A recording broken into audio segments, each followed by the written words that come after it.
আসসালামু আলাইকুম রহমতুল্লাহ। কিছুদিন আগে এক প্রবাসীর লাশের খাটিয়ার উপরে তার মা লাথি মারছিল। এইরকমই একটা ভিডিও দিছিলাম ভাই। ভিডিওটা প্রায় 10 মিলিয়ন ভিউজ হয়েছে ভাই, প্রায় 1 কোটির মতো।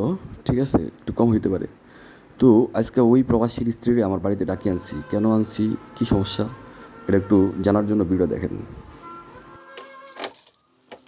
কি অবস্থা আপা, ভালো আছেন?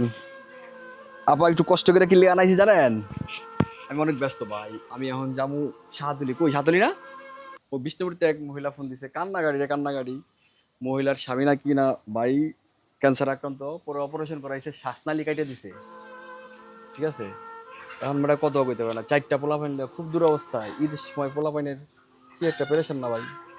সবারই তো বাপ মা যারা আছে, বাচ্চাগুলো যখন মানুষের দিকে তাকিয়ে থাকে, পাশের ঘরে যখন ঈদের কাপড় উৎসবের জন্য মানুষ তো আনন্দে থাকে, তখন এই অসহায় ফ্যামিলিগুলো, অসুস্থ ফ্যামিলিগুলোর বাচ্চাগুলো তো চায় চায় ছিল কান দিয়ে, নাহলে বাড়ির দিকে পেড়া দেয়। ঠিক আছে, পেড়া দিলে কি করবো, পেড়াটা তো টেকার লেগে চিকিৎসাই চালাই তারা না, পেড়া দিলে লাভ হইব। উনি হচ্ছে আমার ওই যে লাশের খাটিয়ার মধ্যে লাথি মারছে যে ভিডিওটা, ওই ভিডিওর ওনার নাম, আপনার নাম তানিয়া না? জি, বলেন আপনার মুখ দিয়ে, আপনার নাম? মিস তানিয়া আক্তার। তানিয়া আক্তার। ওই ছেলেগুলোর নাম? মোহাম্মদ জাকারিয়া, ছোট জনের নাম, আর বড় জনের নাম মোহাম্মদ জিহাদ হাসান। জিয়াদ হাসান। ওনাকে এখানে আনার উদ্দেশ্য কি জানেন? উনি ওই যে বাচ্চারা ওই যে মাদ্রাসায় পড়ে, তো ওনার এতিম উপলক্ষে কোথাও দাওয়াতে চলে গেছে। তো আমি বলছিলাম আজকে আসতে, আমার কাছে ওনার কিছু হাদিয়া জমা হয়েছে। আমরা ওনার জন্য একটা ওই যে চেষ্টা করছিলাম, বলতে একটা প্ল্যান করছি যে ওনার বাড়ির পাশে যে জায়গাটা আছে ওখানে একটা পুকুর বানিয়ে দেবো। পুকুর বানালে উনি ওইখানে হাঁস চাষ করবো। আর এই প্রকল্পের টার্গেট নিয়ে এর আগে ওনার কাছে আমি একবার 10,000 টাকা দিয়ে আসছি না, জি। ওটা আছে। আছে। এখন আবার অনেক দিন যাবত কিছু টাকা অল্প অল্প করে জমছে, প্রায় 20-22 হাজার টাকার মতো জমছে। তো টাকাগুলো আমি হিসাব করে ওনাকে দিয়ে দেবো। উনি এগুলা নিয়ে তাহলে মোটামুটি একটা অ্যামাউন্ট হইলে উনি এখানে কাজ করতে পারবো। কাজটা কবে শুরু করতে চাইতেছেন? ঈদের পর একবারে হাতে টাকা। ঈদের পরে? এখন তার শুরু করতে পারবেন না, কারণ লেবার পাইবেন না নাকি?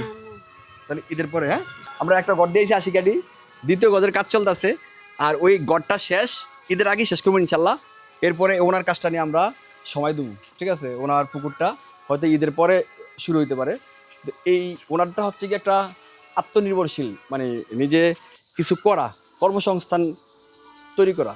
আমার এই উদ্যোগটা খুব ভালো লাগছে। ওনার যে প্রথমেই বলছে আমি হাঁস পালমু, তো আমি বলছি যে উনি পারবো। ঠিক আছে, আমি নিজের পায়ে নিজে দাঁড়াবো। উনি ওনার শরীরে এই ধরনের এনার্জি আছে, মন মানসিকতা আছে। ঠিক আছে, চাঙ্গা আছে লোকটা, আমি এটা বুঝতে পারছি। ঠিক আছে, তো ওনার জন্য আমরা প্রায় এখন যেই টাকাটা সহ প্রায় 30,000 প্লাস হয়ে যাব ইনশাল্লাহ। ঈদ ঈদ পর হইতে হইতে আরও কিছু টাকা হয়তো জমে যাইতে পারে। ইনশাল্লাহ আমরা ওনার কর্মসংস্থানের একটা লাইন করে দিতে পারবো ভাই, ইনশাল্লাহ। ঠিক আছে, তারপর টাকাগুলো তো প্রবাসীরা দিছে বিভিন্ন অ্যাকাউন্ট থেকে, বিভিন্ন ওয়ে। এই টাকাগুলো অনেক দিন যাবত আমার কাছে। আগে একটু কেরা কেরা দিছে, কই থেকে দিছে একটু জানি না লোক, আমার যারা অডিয়েন্স আছে। আচ্ছা, 102 নাম্বার থেকে বিকাশে পাঠাইছেন 5,000 টাকা প্রবাসী এক ভাই। আরেকটা হচ্ছে প্রবাসী আরেক ভাই 392 বিকাশ থেকে 2,030 টাকা। আরেকটা হচ্ছে 9345 নগদ নাম্বারে 2,040 টাকা পাঠাইছে আরেক ভাই, তাও প্রবাসী। আরেক প্রবাসী ভাই মোজাম্মেল বিকাশে পাঠাইছে 10,000 টাকা। গতকালকে এক প্রবাসী ভাই পাঠাইছে 2,000 টাকা। 445 থেকে বিকাশে পাঠাইছে 1,000 টাকা। এই টোটালি ওনার হচ্ছে আপনার 22,000 টাকা ওনারে পাঠাইছে। যারা প্রবাসী ভাই আছে ওনারা এই কাজের জন্য, এই যে আত্মকর্মসংস্থান, পুকুরটা বান দিব, হাঁস চাষ করবো, এই কাজের জন্য ওনাকে এই টাকাগুলো দিছে। টাকা তো ভাই আপনি চাইলে ভাঙা লাগতে পারবেন। ঠিক আছে, ভাঙলে আপনার টাকা, আপনি এটা যেহেতু আপনাকে দিচ্ছে আপনার উদ্দেশ্য করে, আপনি ভাঙতেই পারবেন। ঠিক আছে, ভাঙলে নিজে ক্ষতিগ্রস্ত হইবেন। যদি মনে করেন যে এটা আল্লাহ, এটা হালাল জিনিস, মানুষ যেহেতু দান করছে, এটা হাদিয়া দিচ্ছে, এটা হালাল, এটা দিয়ে আপনি যা করবেন তাই ডেভেলপ হইব। ওই জন্য অন্য কোনো টাকা, ঠিক আছে, হ্যাঁ চেষ্টা করেন। ঠিক আছে, এখানে আপনি বিকাশের যে ক্যাশ আউটটা 21,560 টাকা, বিকাশের ক্যাশ আউট বাদ দিলে, ঠিক আছে, এই টাকাটা আমি আপনাকে দিয়ে দিতেছি। হ্যাঁ,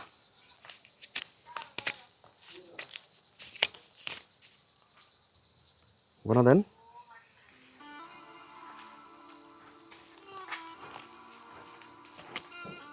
গনেন গনেন, বাকি আছে রে রবুল।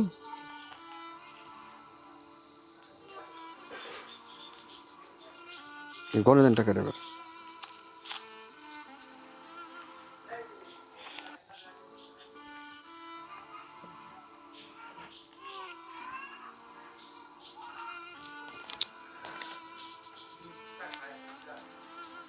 উনি হচ্ছে বুঝতে পারছেন তো, উনি হচ্ছে ওই যে লাশের প্রবাসীর লাশের খাটে যে লাথি মারছে এরকম একটা ঘটনার একটা ভিডিও দিছিলাম। উনি সেই দুই এতিম বাচ্চার মা। ঠিক আছে, তো সবাই ভালো থাকেন আর ভিডিওটা বেশি বেশি শেয়ার করবেন। আপনাদের শেয়ারের কারণে ঠিক আছে অন্য মানুষগুলোও আগ্রহ সৃষ্টি করে এই ধরনের পরিবারগুলোর পাশে দাঁড়াইতে হয়। ঠিক আছে, সবার জন্য দোয়া রইলো। উনি আপা আজকে বেড়ান আমাদের বাসায়, এটাই আমাদের এতিম সংস্থা। ঠিক আছে, চিনছেন? আচ্ছা, তো বেড়ান ইফতার করে যান। বলছেন যে আলহামদুলিল্লাহ। কে কোনো সমস্যা? আমার বাচ্চারা আছে বাড়িতে। এটা বাচ্চারা মিলাদ খেতে গেছে বললেন। তা আসলে তো না দেখলে আবারই আচ্ছা আচ্ছা, আমি আবার যে আমরা একটা ইয়ার যাবো, ওইটা ক্যান্সার পরিবারে যাবো। ওইখানে অনেকদিন যাবো, ওরা প্যারা দিতে আছে, আমরা একটু দেখে আসি রুগীরা কি অবস্থা। যদি ভালো হয় তো আল্লাহ ভালো জানে, সবাই কিছু না কিছু আশা করে, বুঝছেন না? এই আর কি। ভালো থাকেন ভাই, আসসালামু আলাইকুম রহমতুল্লাহ।